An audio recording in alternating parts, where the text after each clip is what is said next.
So, sir, I'm confused. Will you help me? Sure, how may I help you? Even I'm here to help you. Okay, sir. Sir বসা Q seat বলে আর আপনি যেখানে বসে আছেন ওটা Q seat বলে এর মধ্যে পার্থক্যটা কি? হ্যাঁ, এখানে একটা পার্থক্য আছে, অনেকে আমরা কনফিউজ হয়ে যাই এটা নিয়ে। আমি যেখানে বসা আছি, যে জায়গায় এখন বসা আছি, এটাকে বলা হচ্ছে সিট, SEAT, সিট। সিট মানে হচ্ছে আসন এবং এটা একটা নাউন হয়। এবং আইপি হচ্ছে সাইঠা, সিট। একটু টেনে বলতে হবে বসার ক্ষেত্রে, যেটা নাউন, যেখানে আমি বসে আছি।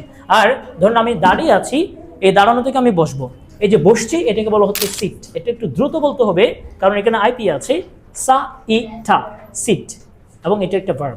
তাহলে বসার সময় আমরা বলবো দ্রুত সিট, কারণ ওটা একটা ভার্ব এবং উচ্চারণটা হচ্ছে সাইঠা, sit, sit. Please sit here. আর যেখানে বসা আছি এই জায়গাটাকে বলবো আমরা সিট, একটু টানে বলবো। পার্থক্য শুধু এখানেই, নাউন যদি হয় তাহলে সিট একটু টানে বলতে হবে, ভার্ব যদি হয় তাহলে সিট একটু দ্রুত বলতে হবে। Have you got it? Yes, sir, I've got it. সবাই বুঝতে পেরেছো? Okay, thank you.